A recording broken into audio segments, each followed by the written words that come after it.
جب بندہ اللہ تعالیٰ کو یاد کرتا ہے تو امتحان ہوتے ہیں کہ وہ کتنا ثابت قدم ہے۔ ثابت قدمی ایسی صلاحیت ہے کہ جس کے بعد مشکلیں آسان ہو جاتی ہیں۔ وہ جان لیتا ہے کہ ہر مشکل ہمیں پہلے سے زیادہ مضبوط بنانے کے لیے ہے۔ مشکل کا انعام آسانی ہے، اور آسانی کے بعد ایک اور امتحان آتا ہے، اور اس طرح زندگی آگے بڑھتی ہے۔ مشکلات اور آسانیاں دراصل زندگی کی دو طرزیں ہیں۔ جب تک آدمی مشکل کو مشکل اور آسانی کو آسانی سمجھتا ہے، ان دونوں طرزوں میں رد و بدل ہوتا رہتا ہے۔ جو اصول ان دو طرزوں سے آزاد کرتا ہے، وہ ہر شے کو من جانب اللہ سمجھ کر زندگی گزارتا ہے۔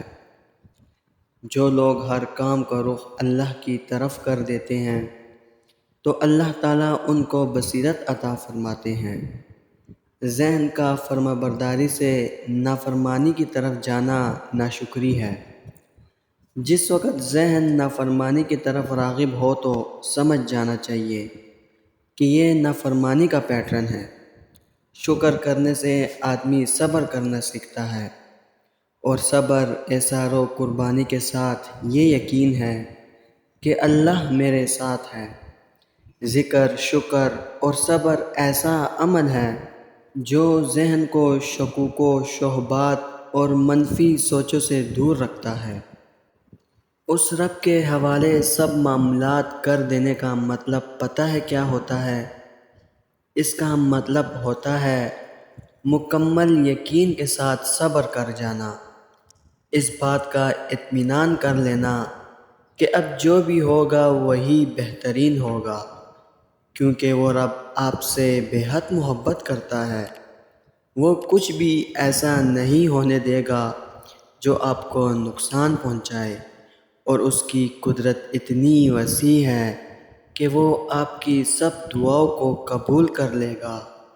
تو جب معاملات اس کے سپرد کر دو تو خود کو ہر پریشانی سے آزاد بھی کر دیا کرو، کیونکہ وہ بہترین کارساز ہے۔ وہ تمہیں تنہا نہیں چھوڑے گا۔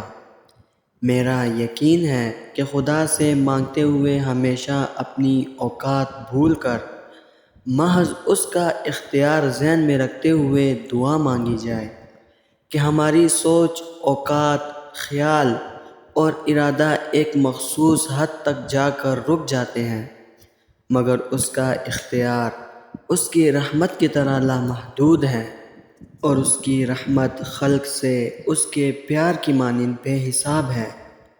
اسی لیے جب بھی مانگو اس کی سخاوت اور رحمت یاد رکھتے ہوئے اپنے گناہوں، کوتاہیوں اور لغزشوں کو یکسر بلا دو، اور پھر اس کی عطاؤں کا شکر اس کثرت سے کرو کہ وہ ہماری خطاؤں پر حاوی ہو جائیں، غالب آ جائیں۔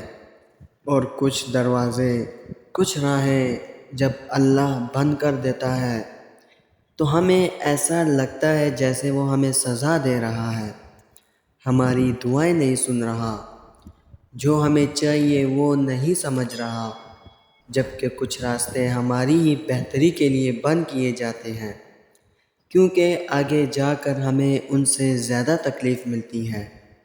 یہ سزا نہیں ہے، بلکہ یہ تو اللہ کی محبت ہے، اس کی حفاظت ہے، کیونکہ وہ ہمیں مسلسل تکلیف میں نہیں دیکھ سکتا۔ ہمارے فیصلے ہماری چاہت کے مطابق ہوتے ہیں، جبکہ اللہ کے فیصلے ہماری بہتری اور ضرورت کے مطابق ہوتے ہیں۔ لیکن ہم یہ بات اکثر بھول جاتے ہیں۔ وہ سنتا بھی ہے، جانتا بھی ہے، دیتا بھی ہے، ہر بات کا علم ہے اس کو۔ انسان تو بس ایک کچا منصوبہ ساز ہے۔ دوستو، اس ویڈیو سے اگر آپ کو کوئی فائدہ ملا ہو تو آپ مجھے ضرور بتانا، اور ویڈیو اگر پسند آئی ہو تو اس ویڈیو کو لائک کر کے چینل کو سبسکرائب ضرور کر دینا۔ انشاءاللہ ملتے ہیں اگلی ویڈیو میں۔ اللہ حافظ۔